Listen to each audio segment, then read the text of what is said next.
There are very few places in Toronto that slow you down. And the waterfront, I believe, is one of those places. You just get captured by the beauty of the landscape, and certainly of this building.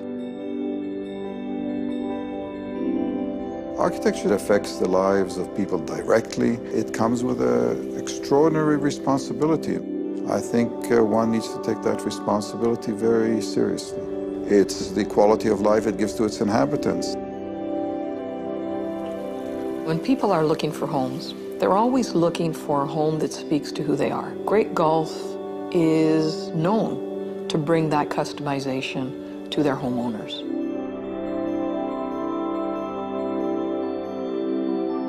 Such an important building for the city, for Waterfront Toronto's East Bayfront area, and for Great Gulf.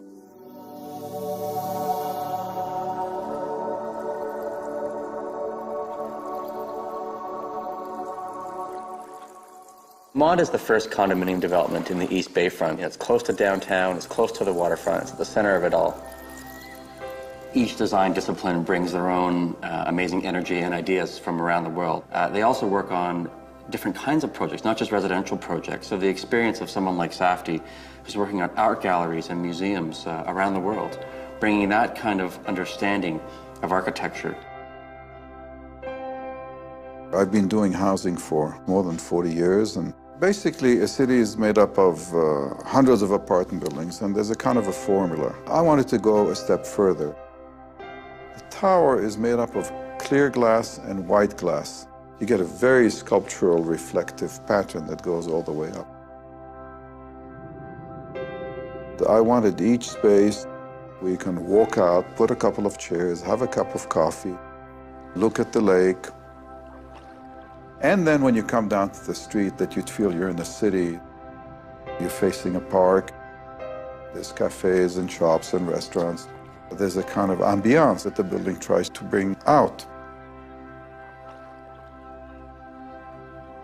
Waterfront Toronto has really gone to great lengths to make this kind of community, to really make sure the public realm, the parks, the open spaces, the boulevards, that these buildings all connect to, are part of a much larger vision of what waterfront living can be like. We're also trying to make it very sustainable. The buildings will be LEED Gold. LEED is leadership in energy and environmental design. It's new. It is a new community. All levels of government are spending a huge amount on infrastructure.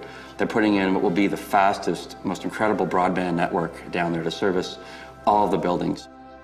Streetcar lines will be extended across Queens Quay Boulevard. Queens Quay Boulevard itself will be transformed into a really grand boulevard.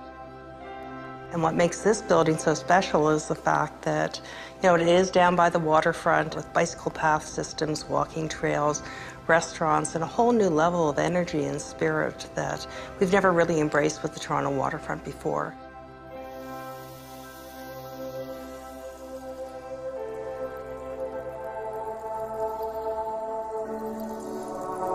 Our goal from the beginning was to have the building feel like it was sitting in the park, that the park was the front door, and I think that the design very much accomplishes that.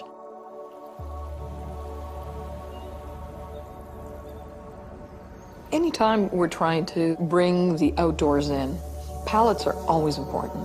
When you think of the outdoors, you always think of sunlight, you think of green, you think of lightness in their materials. We're bringing in woods and stones, all of which are marrying together.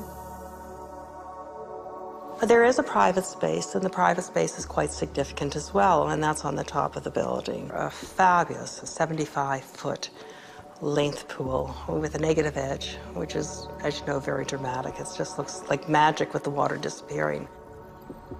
The whole philosophy behind it is that 10 years from now, you still feel the vitality, the freshness, because nature is timeless. Our homeowners really do understand design. They come to expect it. And it's a very competitive marketplace in Toronto. There are many projects. And so why this location? Why Great Gulf? When people look at the body of the work, the portfolio of buildings that we've worked on, design does matter. It is part of the Great Gulf brand.